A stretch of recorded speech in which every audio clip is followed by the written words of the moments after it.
संगीत सरिता।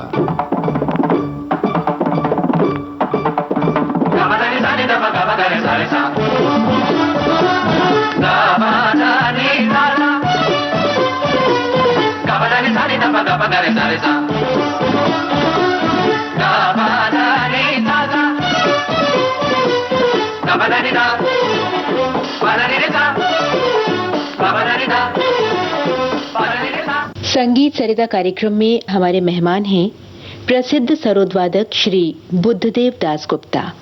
आपसे बातचीत कर रहे हैं प्रसिद्ध सितार वादक श्री अब्दुल हलीम जाफर खां। आइए आज सुने इस नई श्रृंखला की पहली कड़ी। श्रोताओं को मेरा नमस्कार और सलाम अर्ज है। आज हमारे स्टूडियो में भारतवर्ष के प्रसिद्ध सरोद वादक श्री बुद्धदेव दास गुप्ता जी तशरीफ लाए हैं और ये हमें और हम सबों को सरोद के गूढ़ रहस्य, उसका भाज, उसका इतिहास इससे परिचित कराएंगे। नमस्कार। नमस्कार। आज हमें बड़ी खुशी है कि आप यहाँ तशरीफ लाए हैं। बुद्धदेव भाई, घराने जैसे मैंने सुने हैं, शाहजहांपुर घराना, ये एक है, लखनऊ घराना, और तीसरा है ग्वालियर बंगेश, हाँ। और नेमतुल्ला खां लखनऊ घराना की है ऐसी। अच्छा, लखनऊ घराने की। तो घराने के बारे में आपका क्या ख्याल है? आपका इन घरानों में से किससे ताल्लुक है? हमारे ताल्लुक गुलाम बंदेगी खान बंगाश की घराना में। घराने कुल कितने हैं? 4 या 3? 3 घराने इनसे पैदा हुआ और चौथा घराना जो बाबा अलाउद्दीन ने बनाया, मैहर घराना, ये बाद में आया। बाबा अलाउद्दीन खान साहब का घराना ये बाद में आया। असल में ये तीनों जो घराना सरोद के बना, ये 3 फौजी थे जी, और अफगानिस्तान से जी हाँ हिंदुस्तान में आए, यहाँ रहे बसे। एक आया रिवा में पहले, वो थे गुलाम बंदेगी खान बंगाश जी। एक आए मदार खां, हाँ मदार खान जी। और एक तीसरा है नजफ अली खान। तो बहरहाल ये घोड़े के सौदागर थे, हाँ। और अपने साथ रबाब लेकर आए थे। पीछे जब मालूम पड़ा ये सब रबाब भी बजाते हैं जी हाँ, तो राजा महाराजा लोग इनको अपना सभा में वादक के हिसाब से भी जगह दिया, हिंदुस्तानी संगीत को अपनाए। तानसेन की घर की तालीम इन लोग को मिली। जी हाँ। ये क्लासिकल इंस्ट्रूमेंट कब से बना? इससे राग रागनी इसमें कब से बजने लगे? जब इन लोग तानसेन की घर की तालीम में तालीम हासिल की और अपने साज को अफगानी रबाब से सरोद में बदल दिया, लगभग उसी टाइम से एक क्लासिकल इंस्ट्रूमेंट हुई। यानी इसका आपका कहना है कि इंस्ट्रूमेंट ये रबाब से आया है? अफगानी रबाब से, तानसेनी रबाब से नहीं। हजूर, तानसेनी रबाब बहुत बड़ा है, अलग है। जिस तरह हमारे सितार में पर्दे काफी हैं, मगर हमने सुना है कि रबाब में तांत, कैटगट्स के 3 पर्दे हुआ करते थे, और जिसको वो अपने धुन के हिसाब से कोमल तिवर कर लेते थे, खसकाकर। ये बात सही है। तो इन बंदिशों में ऐसा तो नहीं है कि कोई 1 आवर्ती के बनाते हैं, कोई 2 आवर्तन के बनाते हैं, कोई 4 आवर्तन के बनाते हैं। ऐसी बंदिशों में घराने का फर्क है कोई? मैं तीनों घराना, इनके जो 2-3 पुराने आदमी को रिकॉर्ड सुनी, वो हरगिज एक ही आवर्तन की बंदिश मैंने सुना। पहले सिर्फ तांत का इस्तेमाल होता था, तारों का नहीं जी। तो सरोद जो आया है पहले है या सुर सिंगार पहले है? जितना तक हमारी ध्यान में है, स्टील प्लेट है, इस्पात की प्लेट जी, और स्टील और ब्रास की तार, वेयर, ये पहले हजूर सुर श्रृंगार में ही आया था।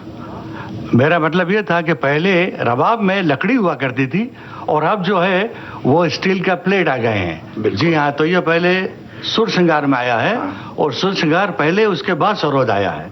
अच्छा, प्यार खां ने सुर श्रृंगार सबसे पहले बजाया है, इसके बारे में आपकी क्या राय है?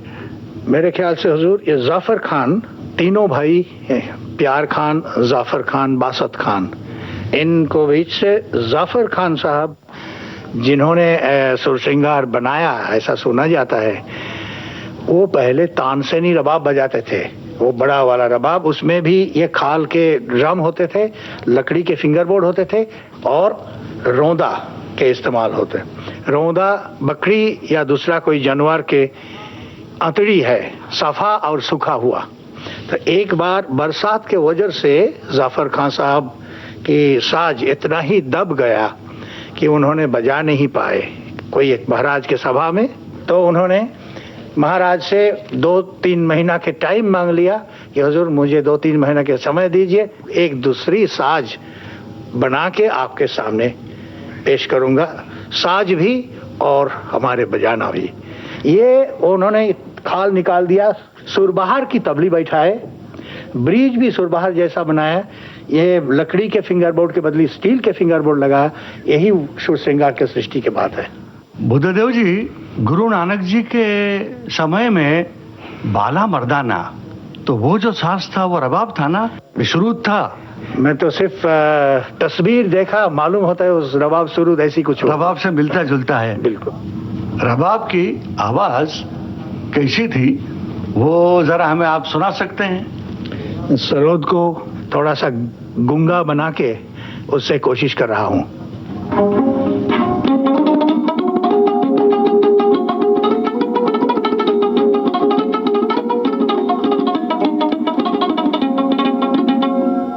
तो ये क्लासिकल राग रागनी इसमें मेरे ख्याल से 19वीं शताब्दी के शुरू में ही शुरू हुआ होगा, इससे पहले तो नहीं हो सकेगा शायद, मेरा ऐसा ख्याल है।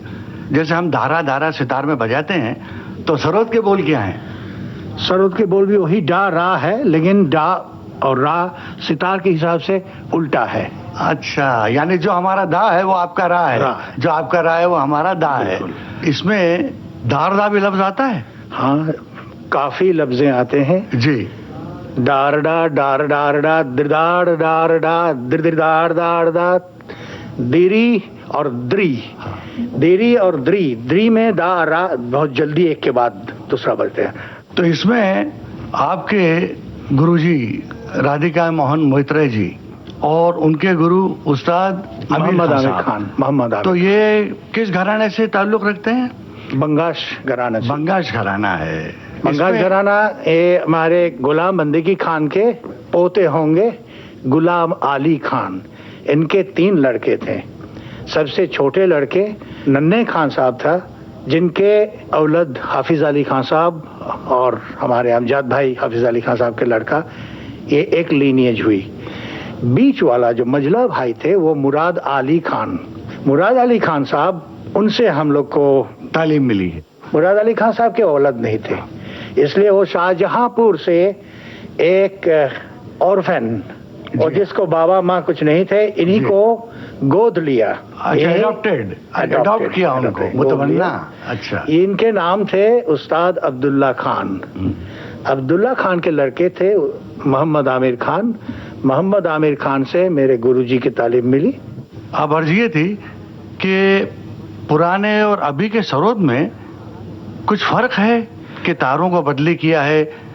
2 किस्म के हैं मेरे ख्याल से, एक तो 8 तार और एक 6 तार। आप कौन सा बजाते हैं? मैं पुराना ढंग की सरोद बजाता हूं, जिसमें 6 तार, 6 मेन स्ट्रिंग है।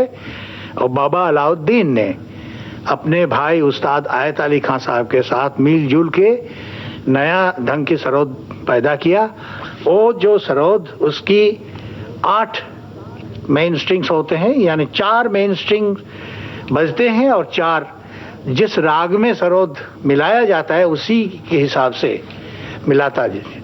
पहले तरबें शायद 9 से 10 होती थी, अब तरबों के तारों को बढ़ा दिया है, 15 और ट्यूनिंग में भी फर्क कर दिया है। ये 2 तार किसने बढ़ाए 6 के बजाय? बाबा अलाउद्दीन नहीं बढ़ाया, सिर्फ तारों को नहीं बढ़ाया, 6 कान से 8 कान नहीं किया। इसके अलावा सरोद की ड्रम की आकार और साइज में कुछ अदल बदल भी किया। पहले वाला ड्रम थोड़ा चौड़ाई में कमती होता था और लंबाई में ज़्यादा होते थे। बाबा अलाउद्दीन ने उसको पूरा राउंड कर दिया बढ़ाया भी थोड़ा, जिसके वजह से टोनलिटी काफी अच्छा हुआ और मीढ़े भी ज्यादा आने लगे। और उस्ताद हाफिज अली खान साहब ने भी बहुत ही सुर में बजाया है सरोद, बहुत, जो हमने सुना है। अब इसमें यह है कि पुरानी गतों में और तालों में भी गतें बनी हैं कि सिर्फ 3 ताली की हैं?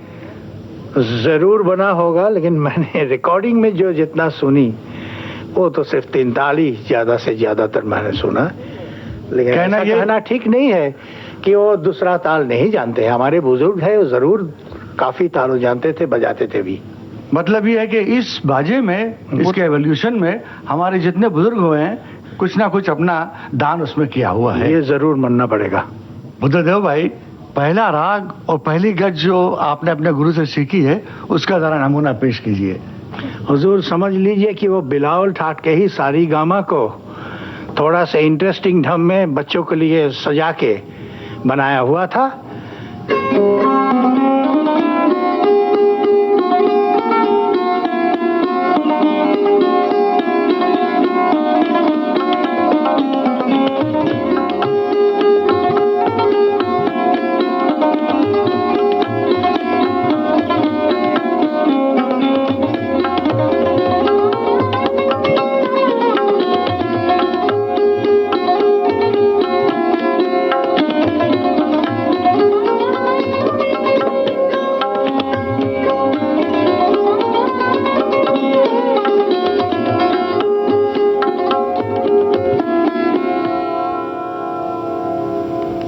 संगीत सरिता कार्यक्रम में आप सुन रहे थे प्रसिद्ध सरोदवादक श्री बुद्धदेव दास गुप्ता से बातचीत।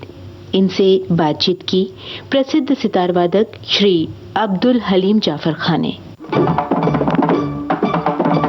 विविध भारती के संग्रहालय से प्राप्त इस कार्यक्रम की प्रस्तुतकर्ता छाया गांगुली।